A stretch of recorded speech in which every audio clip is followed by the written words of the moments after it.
Good afternoon, participants. Good afternoon to all who have joined this first session of lecture series on Gandhiji as designer, hosted by Symbiosis, Institute of Design, and Shastri Indo-Canadian Institute. I'm Dr. Nitin Hadap, Fashion Design Department Head at Symbiosis Institute of Design, Pune. I'm delighted that Professor Ima Tarlo is our first guest speaker in this lecture series. SID is keen to cultivate at least some aspect of Gandhiji's philosophy in the context of visual culture into the young generation. This lecture series will add a new aspect about Gandhiji in the mind of young generation working in the field of visual art and design. We are also exploring possibility of seeing Gandhiji from a different perspective. Now, let me invite Dr. Prachi Kaul, Director, Shastri Indo-Canadian Institute, New Delhi, for opening remark. Over to you, Dr. Prachi. Thank you. Very good afternoon, everyone present here. Emma, for agreeing to be present for this lecture here today, and eminent scholars who are present to be part of this event. Shastri's Institute is extremely proud to support this lecture on moral fiber, Gandhi, Khadi, and the invention of national dress.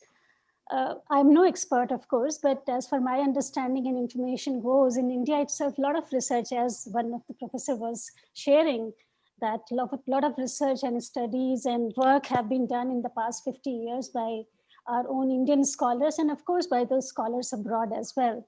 And that has made great contribution in a way to carry forward the agenda Gandhiji started.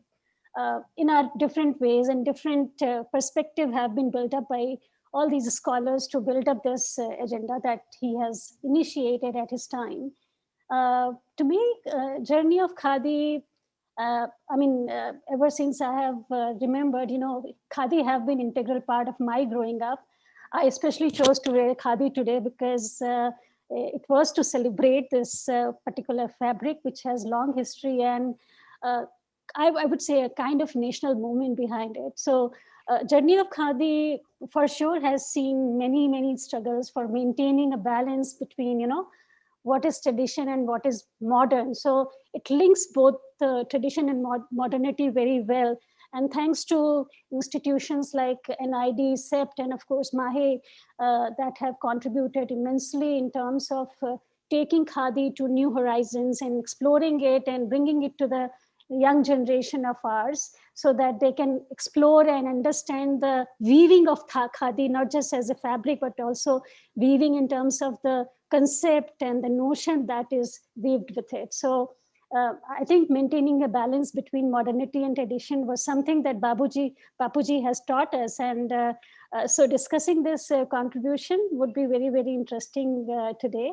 And I'm certainly aware that our member institutions with expertise in design like SEPT or NID, and I welcome your institute as well, Nitinji, that have done some acclaimed work in this area, including Dr. Balram, of course.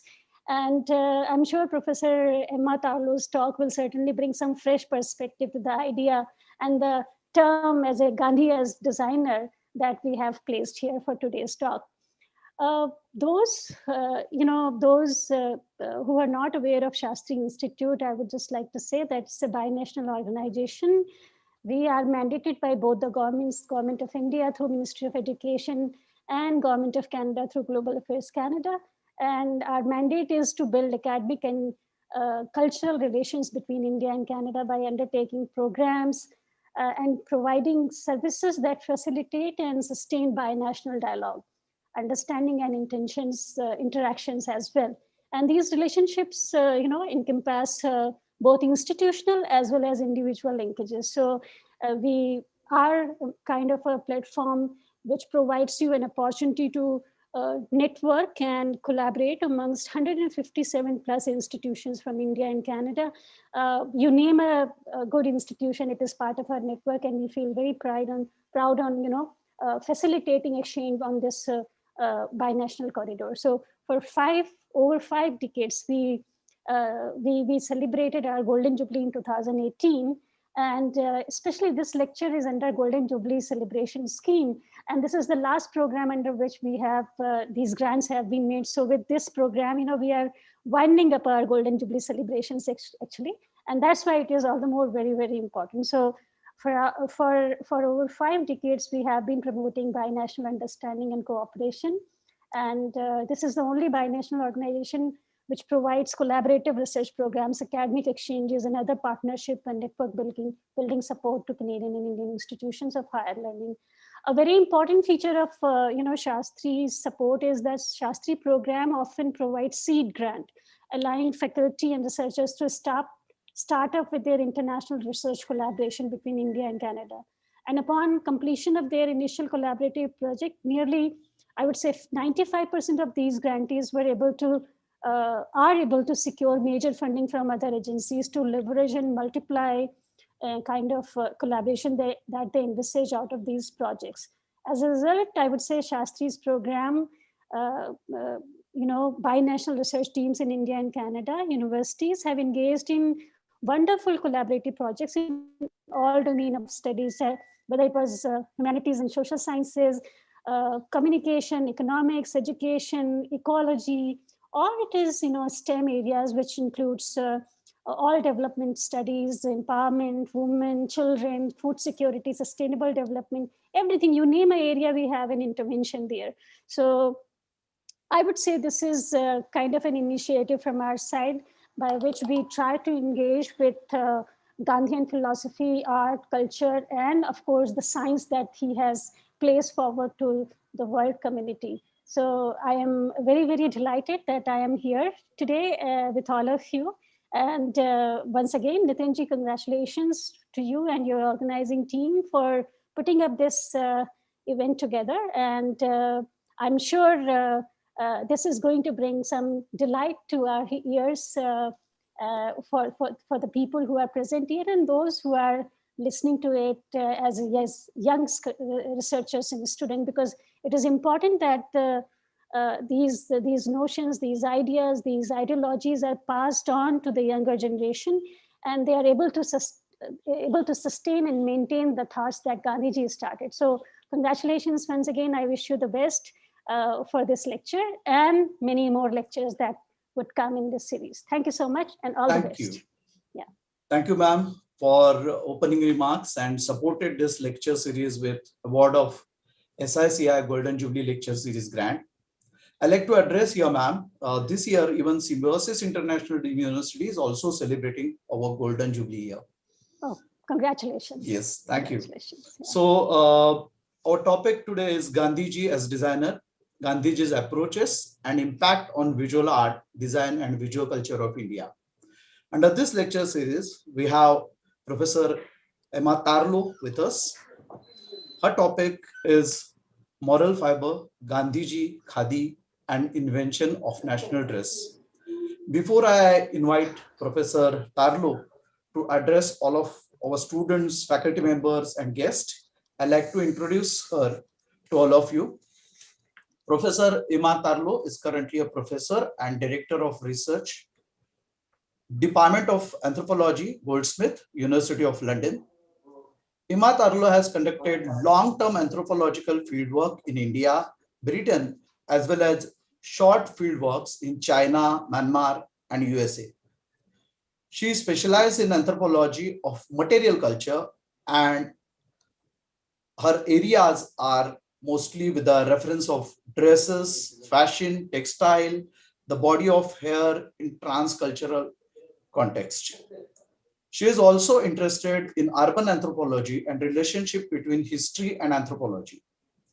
Her work engages with issues of colonialism, nationalism, identities, ethnicities, aesthetics, memory, religious, revivalism, stigma, creativity, and question of representation, and materiality.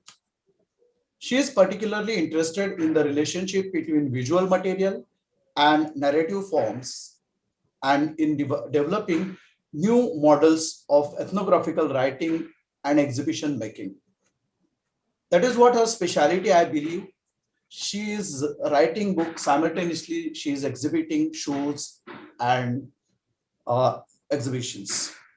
Much of Ima Tarlo's work focus on the body of cultural artifacts and on the role played by dress in society, politics, cultural relationship, religious and aesthetics life in India and Britain. Her book, Clothing Matters, explored the decisive role played by dress in asserted and maintenance of colonial authority in late 19th century India and in the development and spread by Gandhian inspired nationalism in 1920s and 30s. It also examined how tensions concerning gender, caste, class, and religious continued to be played or thought about dress in rural and urban India in the late 80s and even early 90s when she was conducting fieldwork in India. Emma's latest research of dress focus on the growth of visible Muslim dress in Britain, Europe, and on the engagement of Islamic and modest fashion. Ima Tarlo's book, Engagement, The Secret Life of Hair, is currently being translated into Chinese and Korean.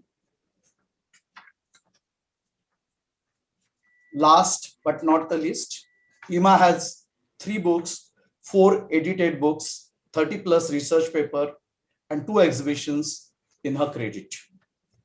With that introduction, may I now request Professor Emma Tarlo to address all of us.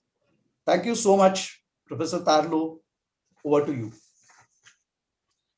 Thank you very much, Nitin, and thank you to all of you for inviting me, both the Symbiosis Institute and the Shastri Institute. It really is a huge pleasure and an honor, actually, to be invited to participate in this series. And I feel suitably humbled because I'm very aware that many of the people in the audience will also have an enormously rich knowledge and experiences in relation to Khadi. But I'm also very happy to be speaking to students, because it was actually when I was a student myself, a PhD student working in India, that I became absolutely fascinated by the incredible writing, thinking, and thought processes of Mahatma Gandhi in relation to Khadi and national identity and so on. And it was at that time that I did a lot of research in this area. So it also takes me back to my student days to be thinking about that. And I'm particularly delighted to be thinking about Gandhiji as a designer, because I find it such a fruitful way for thinking about the kind of monumental role that he played, not only in designing a suitable dress for the freedom movement, and I'm thinking of the sort of Khadi uniform and the Gandhi Topi that became so popular and that Jawaharlal Nehru referred to as, the livery of freedom, but also for rethinking about what design might or should be about. And I think that's where Gandhi is so interesting. And in doing so, in redefining aesthetic codes and values in India, and reconnecting aesthetic priorities, not only to the very urgent, political needs of the day, but also, and equally importantly, to wider social, moral, psychological, economic, and environmental concerns. So he was an incredibly broad thinking person. And I'm going to share my PowerPoint with you straight away as I speak. So let's just open it up now. Let's go on to it here. Can you see this PowerPoint? Yes, it's visible. Very good. Yeah. So Gandhi, in many ways, I would say, invented the concept of social design long before this term became popularized in the United States.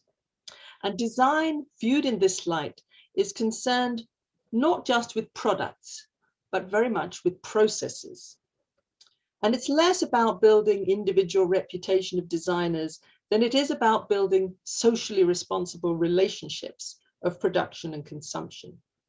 And it's driven less by market forces than by perceptions of human needs and environmental concerns. And it's for this reason that I find it particularly interesting to be thinking about Gandhi's role as a designer in 2021, over a century after he embarked on popularizing khadi as national dress.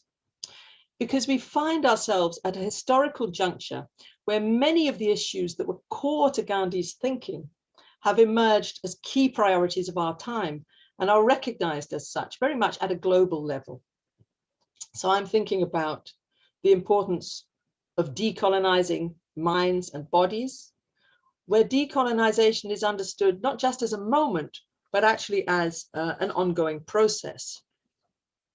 The concern with environmental sustainability, and we can think about this sort of penetrating critique of the fashion industry, particularly fast fashion, with its devastating effects on carbon emissions and water consumption and water pollution. The importance of valuing local natural resources and labor, something that the COVID-19 pandemic has highlighted so clearly, making us all recognize the vital importance of local networks and interdependencies for goods and services. And this is something I've seen very much in London, this sort of building of local community that has actually developed in this moment. And the need not only for poverty alleviation, but also for a reconceptualization of what wealth is. What do we understand by wealth? With less emphasis on material accumulation and more emphasis on broader concepts of human and environmental well-being. And so a lot of these ideas nowadays are being talked about in terms of the concept of degrowth economics, but which Gandhi in many ways addressed through such notions as sarvodaya, or universal upliftment, and through his own embrace of voluntary poverty or simplicity. So the exciting challenge of looking back at Gandhi's role in designing a national dress and aesthetic, and in the first few decades of the 20th century, is that it simultaneously provides us with the opportunity to look forward and to think about how his legacy might help us find solutions to some of the most pressing challenges of our present and our future. So what I want to do in this lecture then is to take you right back to Gandhi's emergence as a designer, taking in a sense a sort of kaleidoscopic and necessarily rapid look at the ingenious ways in which he wove together social, moral, economic, and political concerns, and he used design as a central tool for addressing these issues. And I am, of course, well aware that the overall story that I'm about to recount will be highly familiar to many of you, but I suspect that for some, it may be so familiar that some of the details may have faded out of view, perhaps leaving mere images, images of crowds of khadi-clad freedom fighters united in white, incredible images, in fact, or of Gandhi himself in his dhoti or langoti, often worn with a shawl, an image that's so familiar and so distinctive, that it even features in computer games. This is the game Civilization. And I think it's very easy when we look back at familiar images to imbue them with nostalgia, and we might think, well, of course the crowds in the 1920s and 30s were wearing white khadi, that was the uniform of non-cooperation, that was the uniform of civil disobedience, that was the uniform of the day. But there was absolutely nothing inevitable about this uniform. Neither was there anything inevitable about Gandhi's own appearance, which constituted a radical break with the dress of the educated Indian men of his era. So to perceive such clothes as kind of old-fashioned or traditional, as young people might today, is to dismiss the radical nature of Gandhi's social experiments in design. So what I want to do today is to take you back, insofar as I can, into the very sort of mindset of Gandhi's design thinking, and to try to unpack how he wove together social, moral, economic, psychological, and political concerns in his attempt to redefine aesthetic values and to build, both literally and metaphorically, the moral fiber of the nation through his promotion of khadi cloth.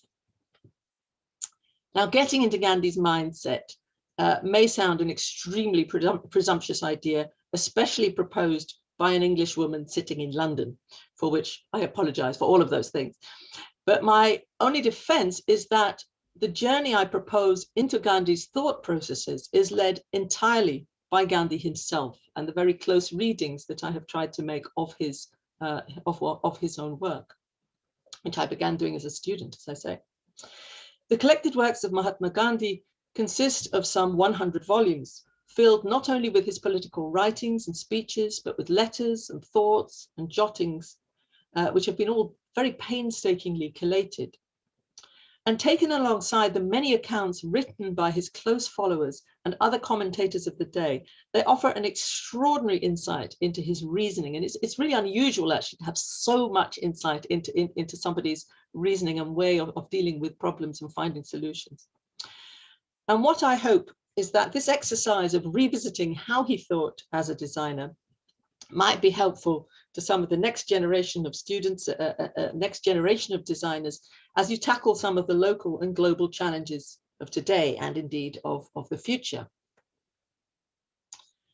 So what I'm going to do in this talk then is basically three things. First, to look at the political, economic and aesthetic background behind Gandhi's choice of khadi, that is hand-woven cloth made from hand-spun yarn, and the spinning element is crucial here. How that became a national symbol and why was cloth so important to him, and why this plain homespun cloth in particular. Then I want to explore his own personal experiments with cloth and clothes and the complexity of his design thinking as he set about trying to invent a national dress for India, in many ways transforming the visual culture of his day in quite substantial ways. And finally, to explore briefly in the time we have left, some of these aspects of this, the moral legacy of this social thinking around design, and to take a very brief look at some of the ways that this is being taken up in different ways in India today, although I'm sure many people in the audience would be much better experts on that than I am. So firstly, the question I want to address then is how and why did cloth and clothes become so important to Gandhi, so absolutely central to his thinking and activities? And to understand this, I think we need to see how Gandhi grew to perceive the negative effects of the colonial presence in India, not just in terms of politics and economy, but also in terms of psychology and well-being. And one of the most invasive aspects of colonialism was, he felt, the more or less subtle colonization of mind and body that took place when colonial values and tastes were imbibed and reproduced by educated Indians, who he felt became disconnected from their own culture and heritage.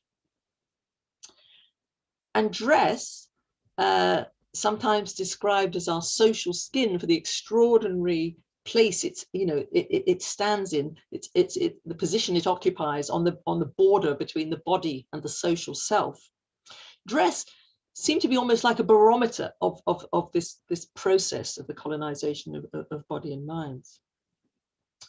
So by the late 19th and early 20th century, a number of men from elite families in India had begun to adopt European suits. And this is an image of a Parsi family. Others were adding appendages of Western dress in the form of boots and shoes and tailored jackets and watches and umbrellas and so forth. Even those who continued to wear Indian styles often tempered them to European tastes. So elaborate turbans got sort of simpler and more sort of fixed in form, were often replaced by ready-made headgear. Long sherwanis got tighter and shorter. Flowing fabrics gave way to increasingly rigid cloth, often in dark colors, particularly for men, while previously simple necklines started sort of sprouting collars. And changes were also taking place in elite women's dress. You know, lacy Victorian blouses, as you can see here, began to be worn under the sari. Chunky jewelry became smaller and more muted. And previously naked or slippered feet became forced into stockings and shoes, which were quite oppressive in the climate. And attitudes to these changes varied. So on the one hand, European dress was associated by many with sophistication, modernity, and progress, because these were the kind of values that the British colonial people were promoting. So as the dress of the colonizer, it was accepted by some from the elite classes as a kind of material embodiment and proof of civilization. It was seen that you were civilized and you were modern if you wore such clothes. But on the other hand, some people felt that to wear such clothes was also like a kind of desertion of family, caste, or community. And it was perceived by some to be, you know, alienating and impure. And this situation was made more complicated by the hypocrisy and ambivalence of British attitudes. So whilst on the one hand, the British sometimes looked down on garments such as dhotis and saris worn without blouses, because they saw them as sort of scanty and uncivilized, and they were keen to reclothe people in mill cloth that was manufactured in their own factories. On the other hand, they discouraged what was considered imitation of the West, and this phrase was used a lot. And they were often disparaging about the hybrid outfits that were becoming popular amongst some educated people at the time. So these are caricatures that were taken from a magazine known as the Indian Charivari, which later became the Hindi Punch. These were drawn in 1873, but you can see this kind of mocking of these combinations that were emerging. And the impossibility and humiliation of this situation was brilliantly captured in the drawings of the Bengali artist Gaganendranath Tagore. And I think he made these drawings in around 1917. Now you can't see here, but written in pencil at the bottom of this page, it reads, "By the sweat of my brow, I tried to be mistaken for a sahib, but that man still calls me Babu." And it's a critique of British racism, but it's also a critique of the futility of Indian desires to be accepted on British terms. And it is also, of course, a statement on the extreme unsuitability of a three-piece black suit in the Indian climate. So you can see the sweat. It's not just a psychological sweat, but it's a physical sweat. In another drawing, he captures the schizophrenic moment of a man being caught in the act of changing into Western clothes, probably with a view to being able to remain in a first-class railway carriage, because this was a sort of criteria, you know, of civilization and being eligible. And the caption reads, "Don't disturb me now, I'm about to become a sahib." But it's capturing the kind of absurdity and humiliation of the situation. And Gandhiji was brought up in the full thrust of these very dilemmas, and he was extremely sensitive to them. So as a child brought up in Gujarat, he was somewhat removed from contact with the British, but he nonetheless wore sort of Europeanized forms of Indian dress. And you can see him age 7 on the left, and in the other picture, he's age 17. He's the one sitting on the left. He's age 17 in 1886. And we can see how he's retained Indian forms of headwear being a primary focus of social and religious identity for men. But his dress is highly tailored. You can see this kind of button down, dark colors, the collar, and so on. So that even if it's sort of an Indian style, it's been very much catering to Western tastes. And you can see the sort of chain, watch and chain of his, I think, your brother pictured alongside him. So when at the age of 19, Gandhi set sail for London to study law, he was extremely anxious, he writes, to fit in, and he adopted European attire, including a European haircut, so as, he says, not to look barbarian in the eyes of Englishmen.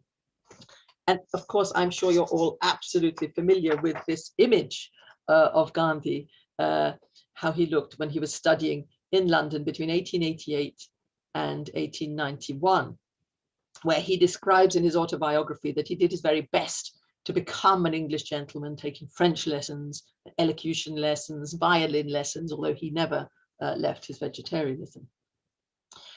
But it's very clear from his writings that at this stage in life, he too believed in the civilizing effects of European dress. And he even forced his wife and children to adopt socks and shoes and stockings on his return to Gujarat, much to his wife Kasturaba's annoyance at the time.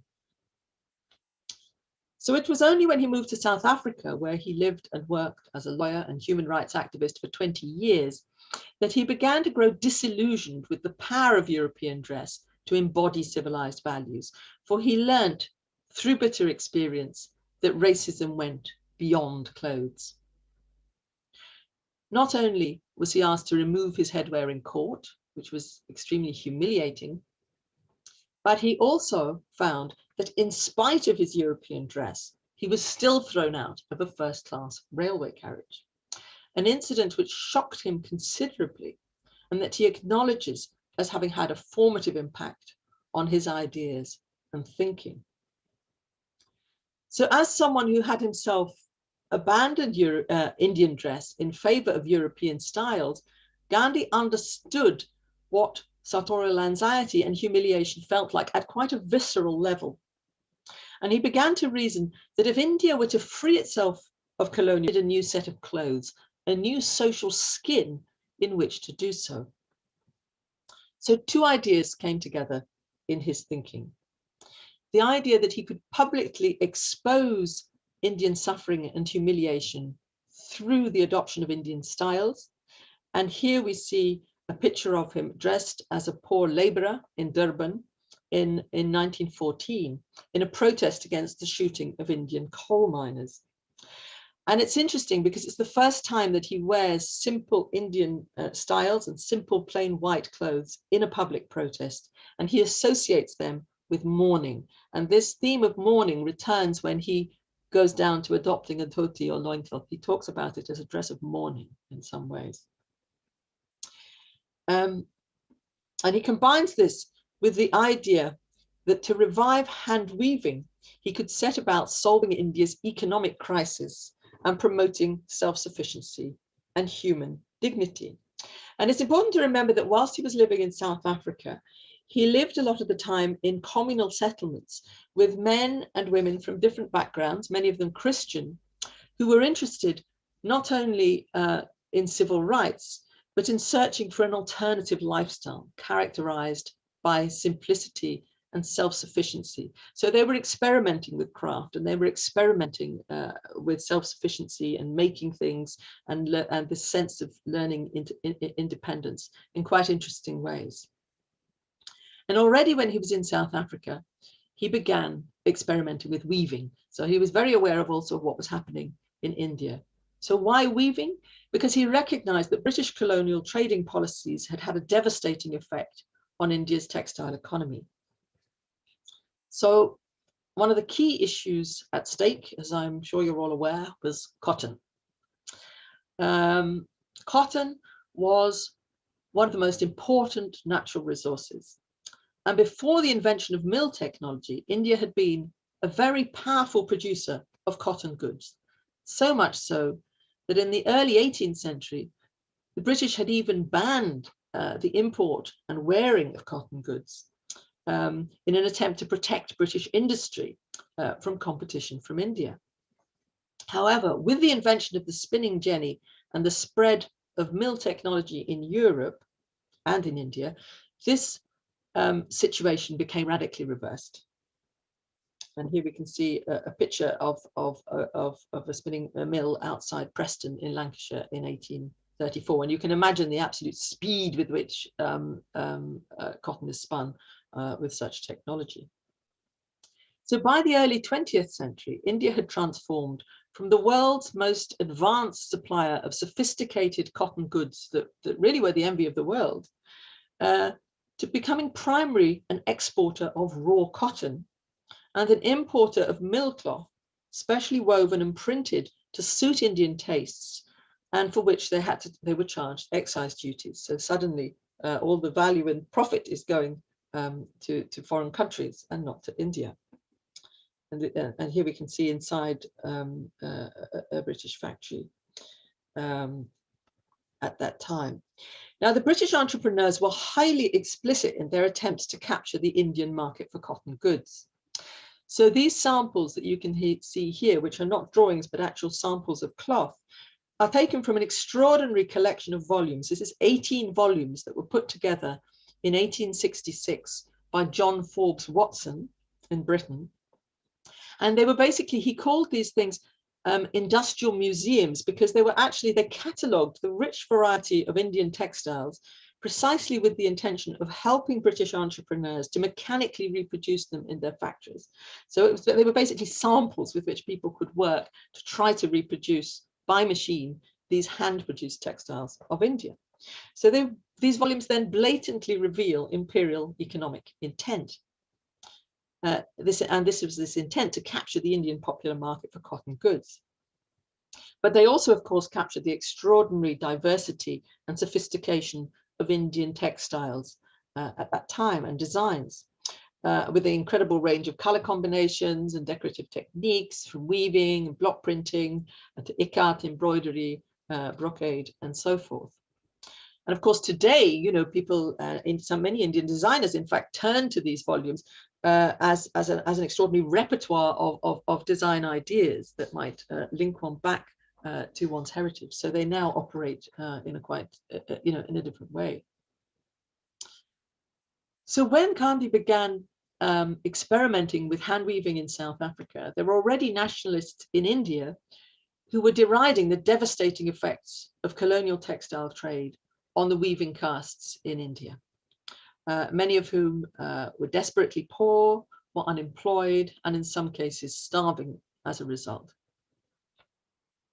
So what was unique about Gandhi's contribution to these debates was that he sought not only a rejection of European cloth, but also a rejection of the mechanization process by which most Indian yarn was being produced, in favor of trying to recreate a self-sustaining village-based textile economy based entirely on hand labor and including hand spinning, crucially. Furthermore, he sought to convey his message by publicly stripping away his European dress in favor of simple Indian homespun garments. And he was extremely aware of the power of his image as it was reproduced. So, you know, it's very interesting to see that this image was taken at the leaving party for him in South Africa at the end of 1914. And you can see he's still wearing a European suit.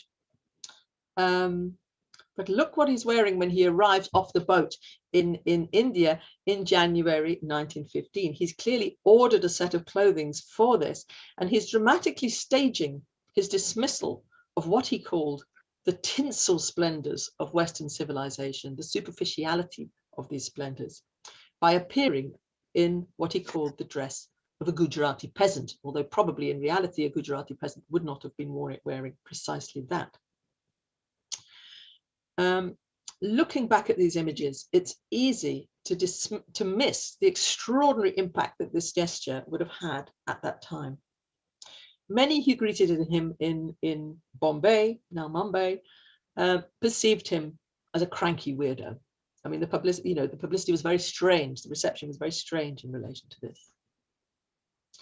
And if we look at an image of the Congress Party in 1919, it reminds us that respectable, educated Indian men in public life were wearing predominantly Western styles or very Westernized Indian styles, whilst retaining specific markers of their community affiliation through their headwear. And you can see this if we look up a little bit more closely at the same image. So Gandhi's identification with the Gujarati peasantry in 1915 was a shock, particularly since he was not from a peasant family, and because rural activities were generally looked down upon by the educated classes. But it was precisely these negative associations of backwardness that Gandhi was extremely anxious to challenge. Not only was he convinced of the inadequacy of European dress to represent Indian interests, But he was also keen to develop and promote a new Indian national dress, which might relate to the rural majority rather than the elite, literate, westernized minority. And it's here we see his concern for social design, where collective welfare is put before concerns with profit or individual interests or status concerns. You know, this is not about conspicuous consumption. So whilst earlier economic nationalists had been content that people could wear whatever they wanted, really, as long as the cloth was made in India, you know, what counted for them was that it was Indian made, Gandhi began to argue that the only cloth that could truly symbolize India's freedom and self-sufficiency had to be hand-woven using pure hand-spun yarn. And he looked to the revival of the spinning wheel as the cornerstone of the revival of the Indian rural economy. Now, this casual craft, which had been performed mainly by women in their homes, was virtually extinct in many areas. And Gandhi tells us that he had considerable difficulty in actually finding someone who could teach him the skill, which gives us an idea of the extent to which machine spinning had taken off even in India. In promoting hand spinning, he sought to elevate a simple denigrated task performed by women to an act of sacred significance, capable of bringing about economic sufficiency and spiritual regeneration. The spinning wheel was, he argued, the non-violent weapon with which independence could be attained. But it also represented the state of being independent, for it was a means of bringing employment to rural men and women and reclaiming and reconnecting every aspect of textile production, from the growing of the cotton to the gathering, to its preparation, its spinning, its weaving, and its wearing. So all of these links that had been severed, in a sense, by this colonial trade. And it was also an environmental concern, as it was a means of reducing the damaging and violent effects of machinery to a very bare minimum. Now, by 1918, Gandhi had successfully achieved his objective of wearing clothes that were not only hand woven, but also hand spun. So he was wearing what he considered pure hand spun khadi. And by 1919, he launched the Swadeshi campaign, calling on all Indian men, women, and children to adopt plain white khadi cloth. And tapping into existing anxieties about the alienating effects of foreign clothes, he called on people to burn their foreign cloth, which he described as filthy, defiling, and an outward symbol of India's slavery to the West. So this was very much about the decolonization of the body. And you can see here an invitation to a public burning. And in the bottom, you can see hats stocked up with a solar topi, the hat that in many ways symbolized the British Raj, being put on the top. So huge rallies were held in which collections of foreign cloth and clothes were set alight, and people were encouraged to cleanse themselves by donning simple, white, homespun garment and taking vows of Swadeshi. And he would get people to make written vows to say that they would wear Swadeshi, in some cases till the end of the non-cooperation movement, in some cases for life. So Gandhi's words had weight because he spoke not as a conservative traditionalist rallying against change, but as a modernist who had worn European dress and chosen to reject it and to reject the idea of civilization that it supposedly represented. I can't remember in what year, but I remember there was one moment where somebody asked Gandhi, you know, what do you think of Western civilization? And his answer was, I think it would be a good idea.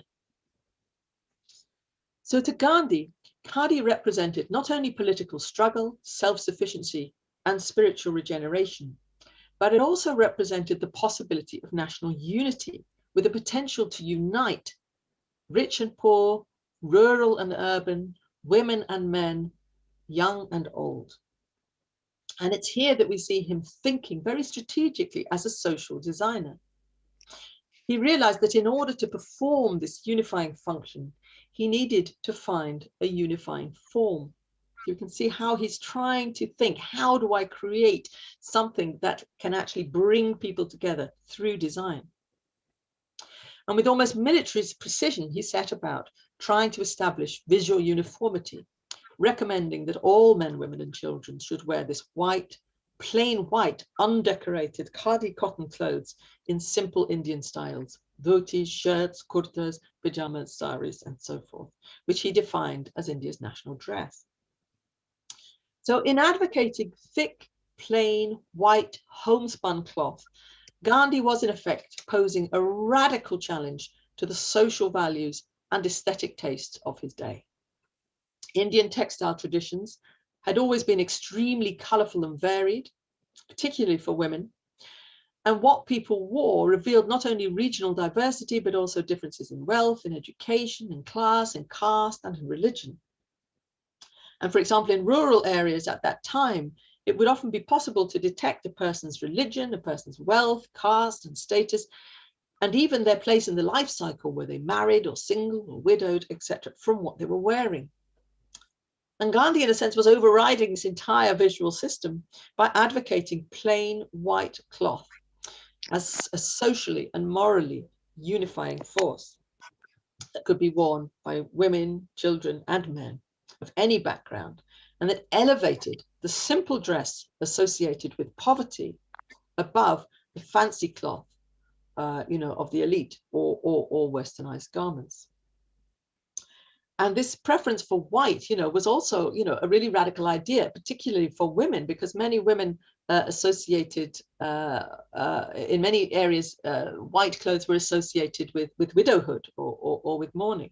This was not the typical dress that people were used to wearing. And interestingly, Kasturba Gandhi herself was very resistant to khadi initially, although later she came to absolutely embrace it wholeheartedly. Insights into Gandhi's genius as a designer can also be found when we look at how he approached the problem of headwear. Oh, sorry, this image of women participating in the nationalist struggle.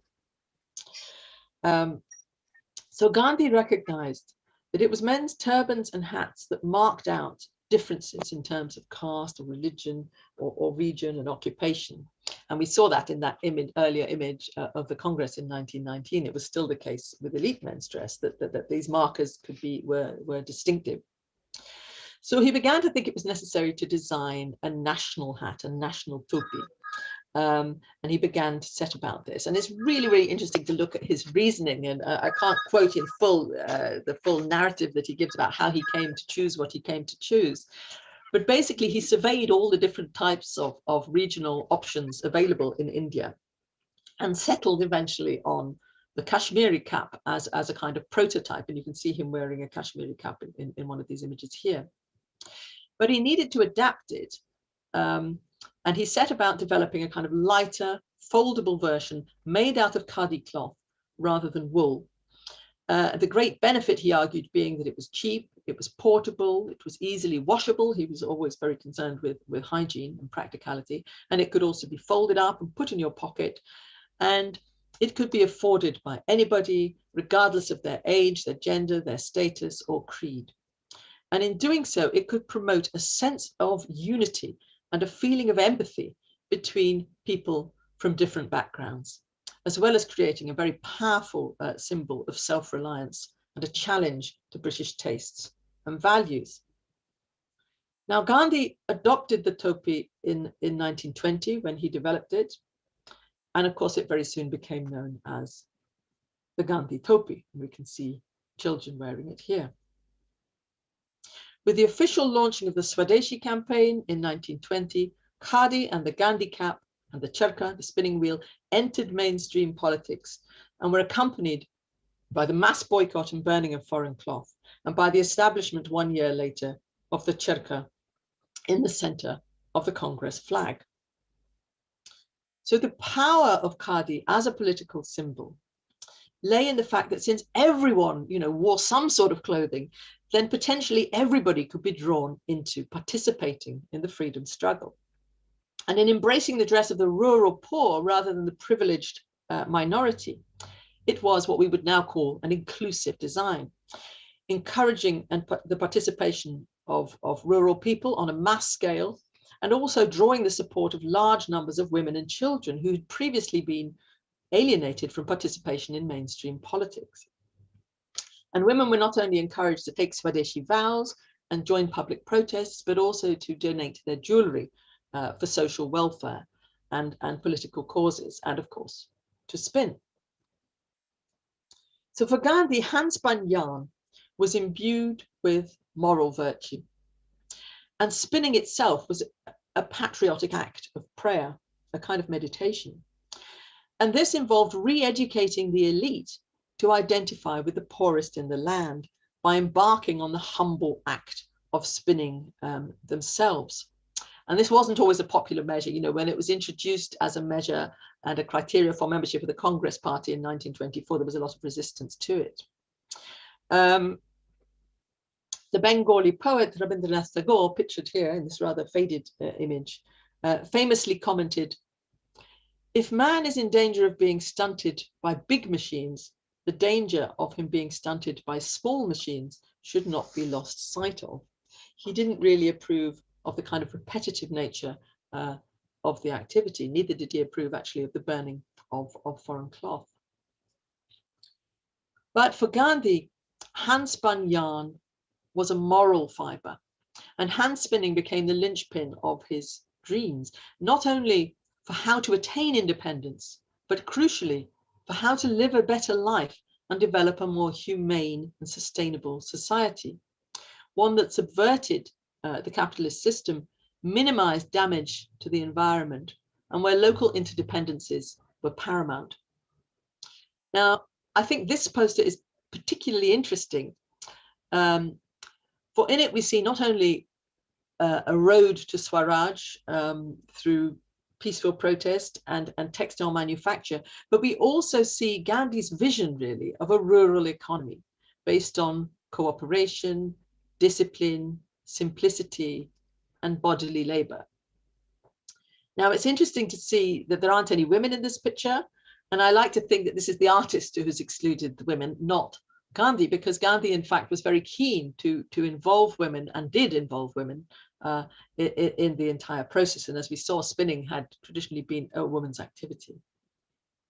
So in this image, all of the workers who are engaged in different stages of cotton preparation, they're all wearing Gandhi kurtas, and most of them are wearing Gandhi topis. But significantly, Gandhi himself is not wearing the topi, neither is he wearing the kurta. So why did this great advocate of a national topi discard his own topi in 1921, just, you know, a year and a half or so after its invention? And why did he remove his kurta, settling for what became his iconic outfit of a khadi dhoti and shawl or chadar? To understand this, we need to look at how Gandhi was using his body as some sort of moral index of the state of the proto-nation, and how he intended the sight of his perceived nakedness actually to shock people into action, in particular into the action of spinning more yarn, weaving more cloth, and wearing more khadi. So just as in later life, through fasting, he used his body, you know, in a way to try to trigger people to stop fighting during the communal riots between Hindus and Muslims.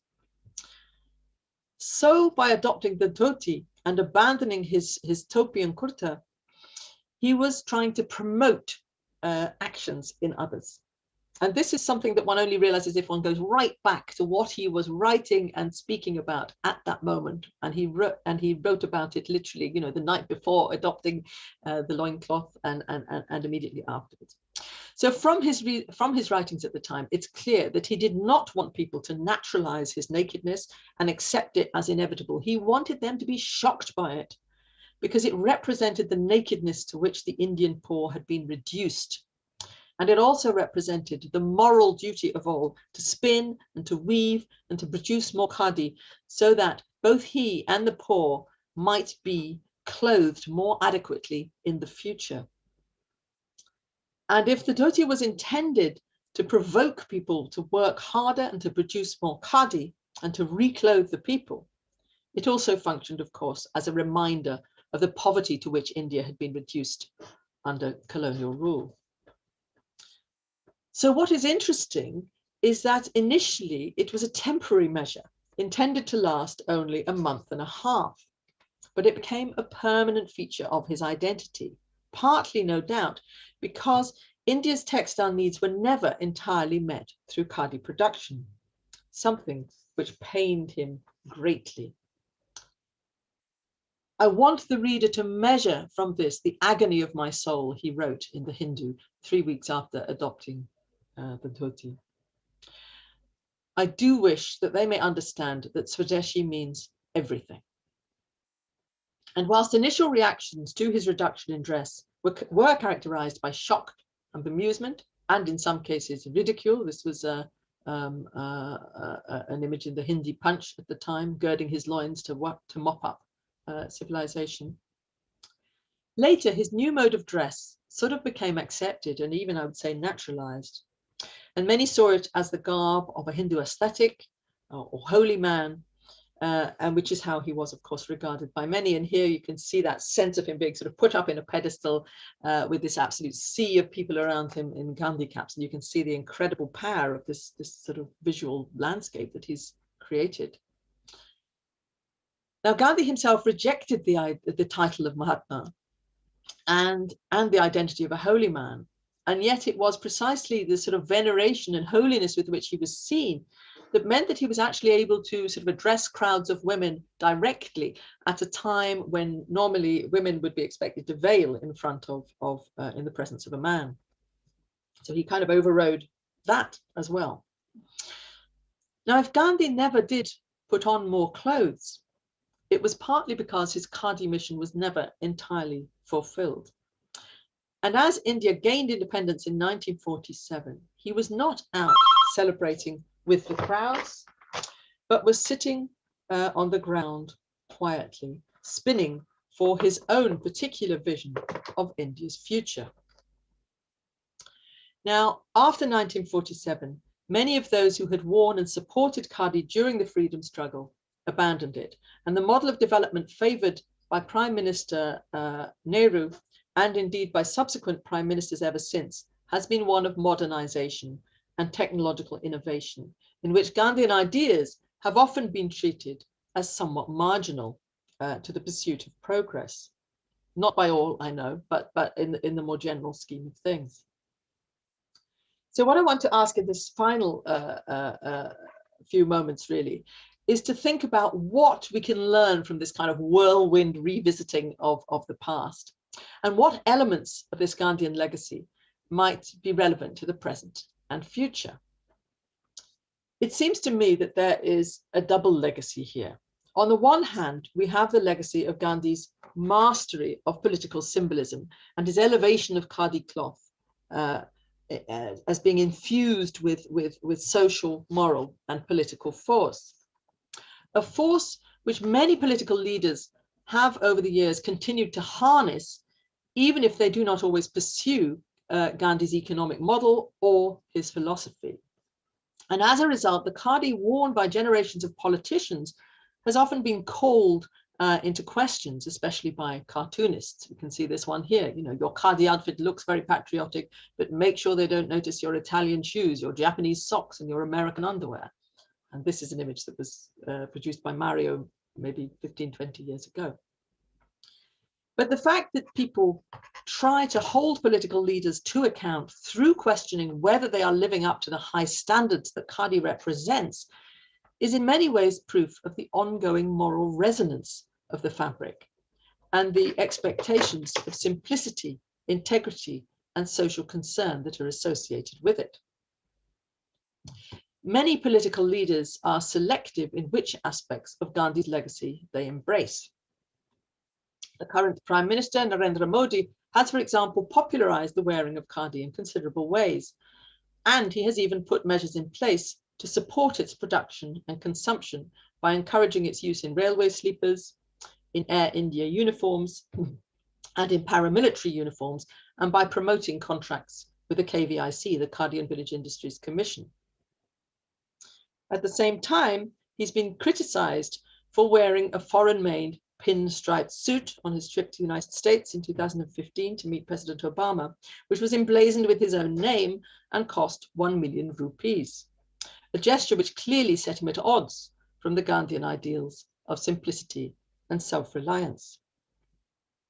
But what is clear is that there are multiple ways in which Khadi has entered the language of politics, both as a means of representing authority and kind of embodying nationalism, and as a means of critiquing authority. So Khadi has long been co-opted by artists, by social activists, by left-wing academics as a garment of political critique and one which signals some sort of political autonomy.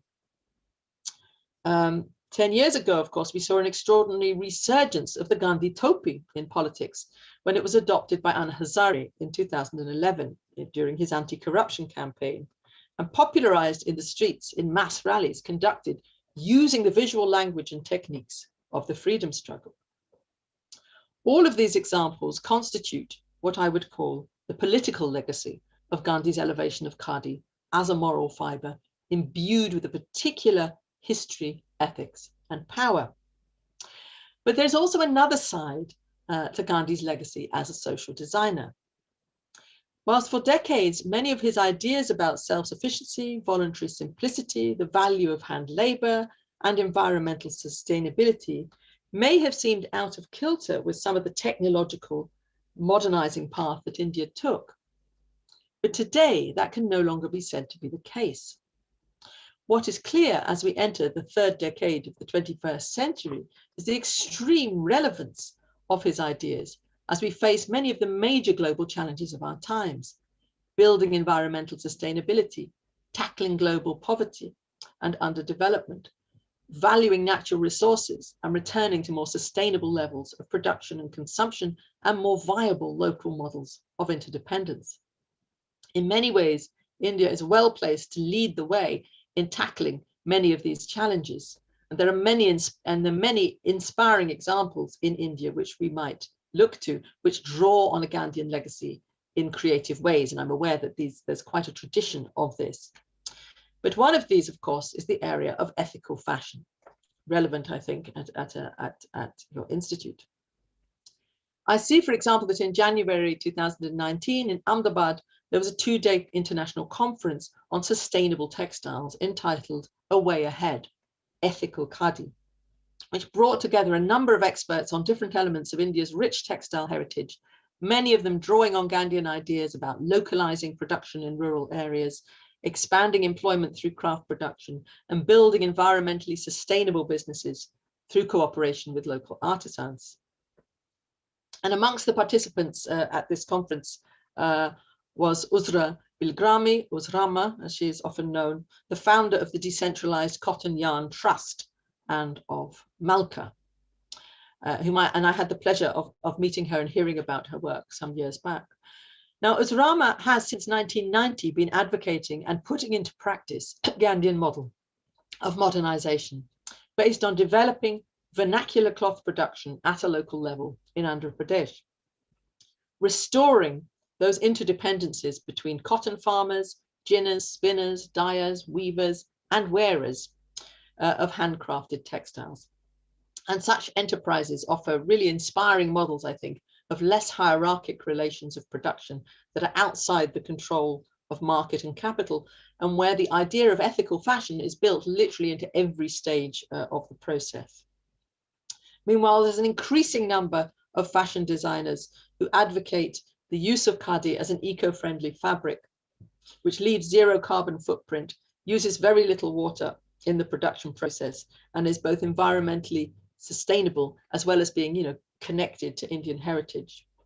We can think of big fashion names like Ritu Berry, who only uses khadi in her collections. And we can also think of, other companies springing up. This one that I only came across through the internet, Khadi Cotton, founded in West Bengal in 2014, utilizing the skills of local artisans and exporting hand-spun cotton goods around the world. And of course, there are many such examples, and I am utterly aware that you will be far more in touch with those than I am sitting here in London. But we can also think of interesting new technological developments, such as the e-charka, developed by engineer R.S. Hiramath as a tool designed to provide work, income, and electricity in remote rural areas.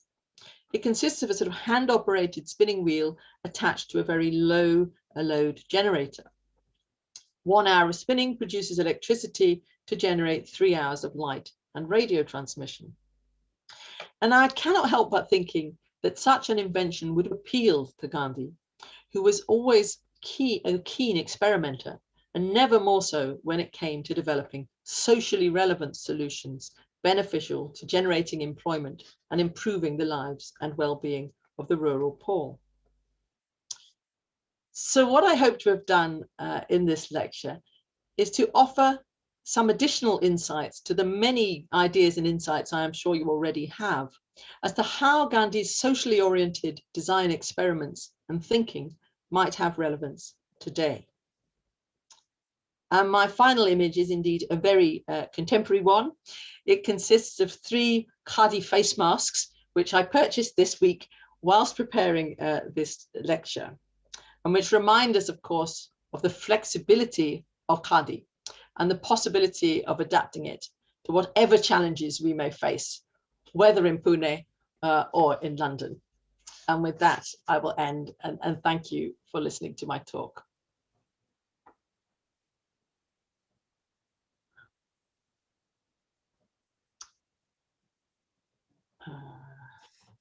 Do I leave it? Stop sharing. Thank you, Professor Emma, for wonderful images and inspiring address for a young generation designer as well as for all of us, with wonderful visuals and with appropriate narration. You have started with Gandhiji's icon with charkha and ended with Hiramath's machine khadi of charkha. So thanks for being with us. There are some questions asked.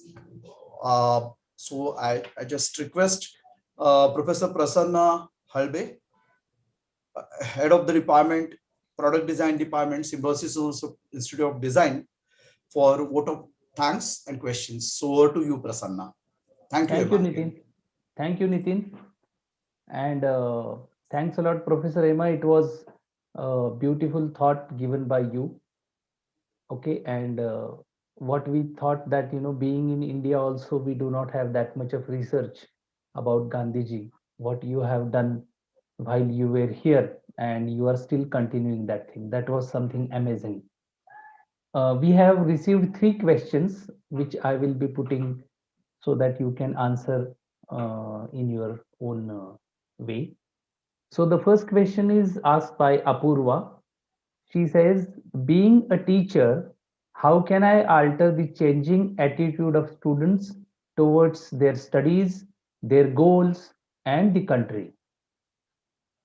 I will repeat, being a teacher, how can I alter the changing attitude of students towards their studies, goal, and the country? Ooh, it's a very interesting question. I mean, I think, as teachers, we need to try to inspire our students. And one way of doing that is also through, if we do research, sharing that research. But I think one of the things when you're teaching about history, it's so easy for people to look back at it as sort of boring old stuff from their contemporary perspective, young people. And what I would try to do is to really sort of generate a sense of, actually, this was really radical in the time.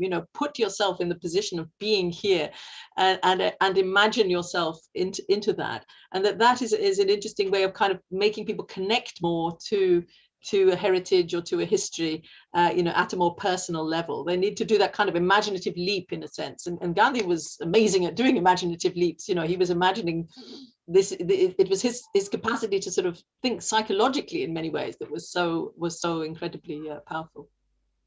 Okay, thank you. Then we have second question that says, Gandhiji was a master communicator, being also a great designer. Would you like to throw on some light related to the non-verbal communication he used to have? Well, yes, I mean, I think it, his body, the way in which he used his body and his whole sort of, was communicating in a sense without words. And it's quite interesting, the relationship between words and image with Gandhi, because I found that when I was doing research, particularly about the moment where he decides to take off the topi and take off, there was a sort of discrepancy between how people were perceiving it and what he was trying to convey with it. He didn't want, as I was trying to say in the lecture, he didn't want people to just think, oh yeah, fine. He wanted people to think, oh, we must do something about this. He should not be so naked, kind of thing. And I think that interactive element was really interesting. But I think there's another side to it, which is that, levels of literacy in those days in rural areas were quite low, and simply by appearing in a particular way and making a connection through the language he used, through the way in which he dressed, he could, break down barriers in a sense, because the clothing that the westernized elite were wearing in that time would have been extremely alienating to your person in a rural village in India. And he broke down those barriers through his own bodily appearance. So yes, that visual communication was really, really important element of what he was doing. That question was actually asked by Suvarna Patil. Now we have last question, and that is asked by Asha Kulkarni. She is asking whether is the khadi still or khadi is popular in Western countries too? Yes, I mean, when it is, and it's really interesting. I was looking, in preparing this talk, I was also looking partly on websites, because we can't actually go out in London. We're still in lockdown here. But I noticed in New York there's a Japanese designer who's got an exhibition of khadi clothing at the time, and there's definitely a love of I mean, not everybody, of course, but there is increasingly this desire for kind of, organic things and hand produced things. And so, yes, I think, that there is a market for khadi, and also a love of that aesthetic and simplicity. And I myself, when I was a student in India, I always bought, beautiful, plain, thick spun khadi, not white, different colors, and I just had a whole series of kurtas made in different colors, and I lived in that, and I loved it, and so yes, I think there is definitely a love of that. Thank you for answering these questions. Can I say something, please? Can I please say something? Nitin, do we this time? have? You are on. I just mute, want to Nitin. share. Can I share something? Yeah, ma'am, within 2 minutes, please. Yes, absolutely. Emma, thank you so much. That was very interesting. I want to share a little information and a family story. When you said that Mahatma Gandhi had a difficult time to locate spinners, that's true. But he had a difficult time in Gujarat. And later he says that he didn't know that the women of Punjab were spinning. That would have made his work easier. Yeah. And that point, I would like to link up with a family story. My mother is now 90 years old, and she remembers her mother spinning on the charkha, the traditional charkha, and that yarn was picked up from the house by a weaver. Yeah. It was woven, it was dyed, and brought back to be made into a lawyer's coat, a Western coat. So while we were talking about Western garments and traditional clothing, I just wanted you to have that link between the two. That's really interesting. Thank you so much for sharing that. Yeah. And the other thing is, when you were talking about Anna Hazare's topi, this is something, since this talk is happening in Pune in Maharashtra, I would just like to ask, the teachers of Symbiosis, is this a Maharashtrian topi as well? Because you see many people in Maharashtra wearing the similar topi. Yes, I think it is. Sorry, all I know is that when Gandhi was sort of designing that topi, he sort of used the Kashmiri topi as his prototype, he says. But of course, there are, there's such a variety of headwears in India that it's not impossible that something very similar, already existed. Yes, thank you for sharing, Sudhana. Yeah, over to Prasanna again. Yeah, thank you, Nitin, once again. Now, it brings me to the vote of thanks. I would like to, first of all, thank Shastri Indo-Canadian Institute, New Delhi, for joining hands with Symbiosis Institute of Design for such a great lecture series on Gandhiji. Uh, of course, thanks are due to Professor Emma Tarlow for delivering such a beautiful thought about Gandhiji, and that too sitting in London. Okay. Thank you to Dr. Prachi Kaul, Director of SICI, for her address. Dr. Sanjeevani Ayachit, Dean, Architecture, Design, Faculty of SIU, and also Director of Symbiosis Institute of Design. Mr. Sachin Dhopate and his whole IT team, SID and SIU IT team, for connecting us all over the India.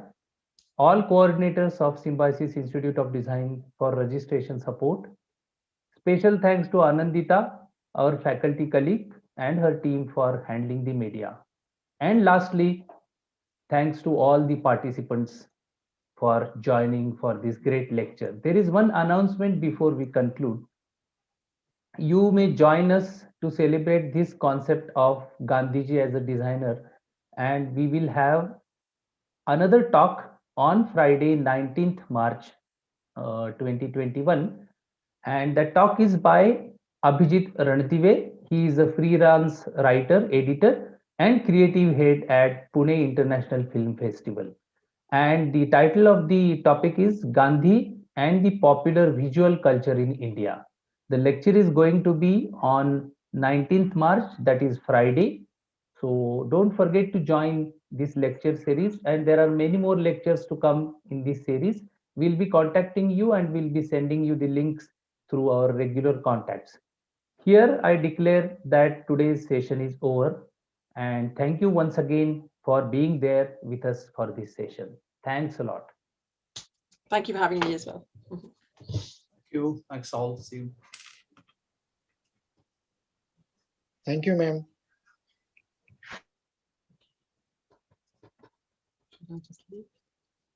Thank you. Thank you, Nitin. Thank you. We'll be in touch. Thank you so much for Yeah. organizing it, and Yes. I hope it was appropriate for the. No, perfect for, and it was really wonderful, and it's really provoking, and even it is maybe an ideal example of one can talk on this kind of topic with visual and other. Nice. Thank you. Thank you. Thank you. Thank you very much.